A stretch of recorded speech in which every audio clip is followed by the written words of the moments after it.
હવે જુઓ 8 નંબરનું સેન્સર છે VSS સેન્સર। તો VSS સેન્સરનું ફૂલ ફોર્મ નામ છે વ્હીલ સ્પીડ સેન્સર।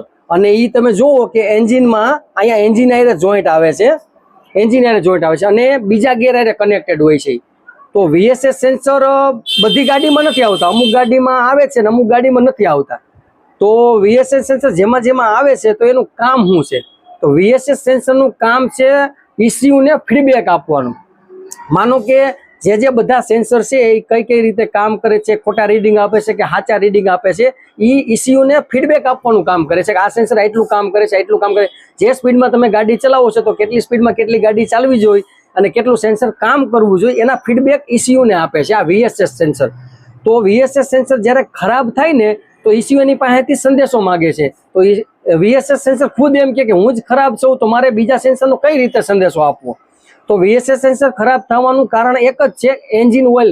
જો એન્જિન ઓઇલ સ્પેશિયલ ઓઇલ સિવાય જો બીજું ઓઇલ નાખવામાં આવે ને તો ટેમ્પરેચરને હિસાબે એની ઉપર મરી જામી જાય છે અને એના હિસાબે VSS સેન્સર ખરાબ થઈ જાય છે। તો VSS સેન્સરને કાં રિપ્લેસ કરવું પડશે અને કાં ખોલીને સર્વિસ કરવું પડશે, અને આવી પોઝિશનમાં પણ માલ ફંક્શન લાઇટ આવી જશે। તો VSS સેન્સર ખરાબ ન થાય એના માટે ટાઈમ ટુ ટાઈમ તમે ઓઇલ ચેન્જ કરાવો, જેના હિસાબે ECU ને કમ્પ્લીટ ફીડબેક આપ્યા રાખે। હવે અમારો લાસ્ટ સેન્સર વિશે જુઓ પાર્ટ 10। જય શ્રી કૃષ્ણ।